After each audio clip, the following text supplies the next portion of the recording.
Shalom, selamat pagi saudara-saudara yang dikasihi oleh Tuhan.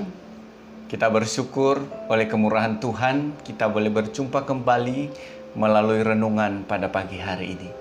Mari saudaraku, kita persiapkan hati kita terlebih dahulu sebelum kita mendengarkan firman Tuhan. Mari kita berdoa.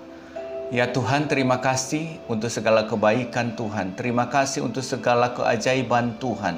Terima kasih untuk segala pemeliharaan Tuhan bagi kami. Terima kasih ya Tuhan. Kami tidak dapat membalas segala kasih-Mu yang amat besar itu. Hanya pujian yang dapat kami naikkan kepada Tuhan. Biarlah kami semua boleh hidup di bawah pimpinan-Mu, di bawah kuasa firman Tuhan. Karena itu berbicaralah kepada kami Tuhan pada pagi hari ini. Di dalam nama Tuhan Yesus kami berdoa. Amin. Saudaraku yang dikasihi oleh Tuhan, kita akan merenungkan firman Tuhan pada pagi hari ini yang terambil di dalam Injil Yohanes pasalnya yang pertama, ayatnya yang pertama sampai ayatnya yang keempat. Demikian bunyi firman Tuhan. Pada mulanya adalah firman, firman itu bersama-sama dengan Allah dan firman itu adalah Allah. Ia pada mulanya bersama-sama dengan Allah. Segala sesuatu dijadikan oleh Dia dan tanpa Dia tidak ada satupun yang telah jadi dari segala yang telah dijadikan. Dalam Dia ada hidup dan hidup itu adalah terang manusia. Saudaraku yang dikasihi oleh Tuhan, di dalam sejarah pelayanan Tuhan Yesus dan juga di dalam sejarah gereja, banyak sekali keajaiban-keajaiban yang terjadi. Baik itu keajaiban secara fisik maupun keajaiban secara rohani. Namun saudara-saudara, sangat disayangkan bahwa begitu banyak orang Kristen yang cenderung memperhatikan keajaiban-keajaiban secara fisik yang kasat mata. Sedangkan mereka mengabaikan keajaiban rohani. Apa itu keajaiban fisik saudara-saudara? Yaitu mujizat-mujizat yang dilakukan oleh Tuhan Yesus atau oleh Allah di dalam perjalanan kehidupan manusia itu, berupa berkat-berkat, berupa kesembuhan dan lain sebagainya. Sedangkan perubahan atau keajaiban rohani itu adalah perubahan di dalam hati manusia yang mengalami perubahan dari kecenderungan untuk berdosa sekarang menjadi orang yang mengasihi Tuhan. Nah, saudaraku yang dikasihi oleh Tuhan, kita harus yakini bahwa kedatangan Tuhan Yesus di dalam dunia ini telah membawa perubahan di dalam sejarah kehidupan manusia. Sejarah apa yang berubah saudara-saudara? Yaitu sejarah kehidupan manusia yang berubah dari gelap kepada terangnya yang ajaib. Dan ini yang kita kenal dengan peristiwa lahir baru. Lahir baru itu di mana manusia menyadari akan dosanya. Dia mengalami perubahan di dalam dirinya sehingga dia membenci dosa, dia bertobat dan hidup di dalam kebenaran. Saudaraku, tentu saya dan saudara telah mengalami hal yang sama, di mana ketika kita berjumpa dengan Kristus, kita mengalami kelahiran baru sehingga kita bertobat dan meninggalkan segala dosa kita dan kita hidup bagi Kristus.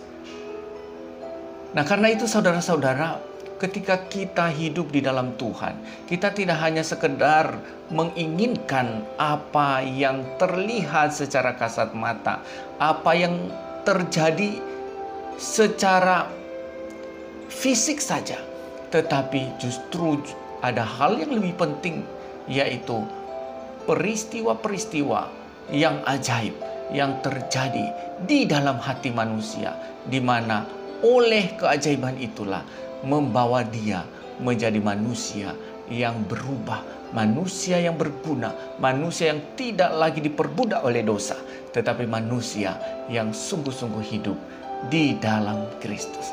Saudaraku yang dikasihi oleh Tuhan, berbagai peristiwa di dalam perjanjian baru, kalau kita membaca di sana, kita menemukan berbagai perubahan, keajaiban-keajaiban rohani yang terjadi. Misalnya kepada pemungut cukai. Dia seorang pemungut cukai, tetapi setelah Tuhan menyatakan keajaiban di dalam hatinya, ada perubahan sehingga menjadi seorang yang dermawan. Seorang perempuan yang berdosa berubah menjadi perempuan yang saleh karena ada keajaiban Tuhan terjadi di dalam hidupnya. Saudaraku, keajaiban apa yang sudah kita alami di dalam Kristus? Apakah yang kita cari ketika kita bicara tentang kerajaan Allah? Apakah kita hanya mencari keajaiban secara fisik yang sementara, yang hanya sebagai tambahan saja? Atau justru kita mencari hal yang utama, yang memiliki nilai yang kekal, yang justru akan menuntun kita kepada kehidupan yang kekal? Saudaraku yang dikasihi oleh Tuhan, Allah justru menjanjikan kepada kita, baik itu hal yang utama maupun tambahannya. Maka di dalam Matius dikatakan, carilah dahulu kerajaan Allah dan segala kebenarannya, maka semuanya itu akan ditambahkan kepadamu. Saudaraku, ketika kita mencari hal yang utama, maka apa yang dijanjikan Tuhan kepada kita akan ditambahkan. Tetapi jika kita hanya mencari tambahannya dan melupakan hal yang utama, kita hanya memfokuskan kepada hal-hal yang fisik saja, tetapi melupakan hal-hal yang rohani, maka pada akhirnya kita akan kehilangan hal yang utama itu dan kita tidak beroleh apa-apa. Karena itu saudara-saudara, mari kita berjuang di dalam Kristus. Karena Allah yang Maha Kasih itu telah turun ke dalam dunia, memberi dirinya supaya kita beroleh hidup. Saya dan saudara beroleh hidup. Maka mari kita memberi diri dipimpin oleh Tuhan untuk lebih fokus pada hal-hal yang utama, yaitu firman Allah yang mengubah hidup kita.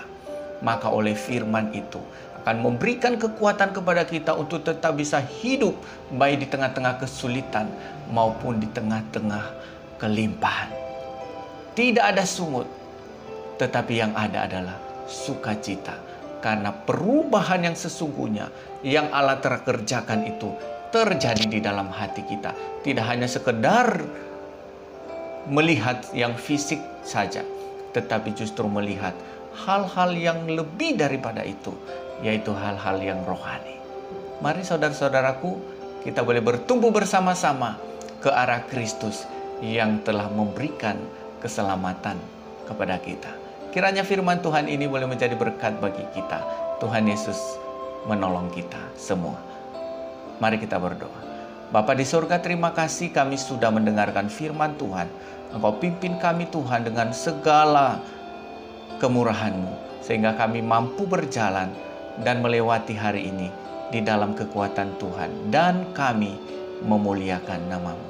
Di dalam nama Tuhan Yesus kami berdoa. Amin. Demikian saja renungan kita pada pagi hari ini, saudara-saudara.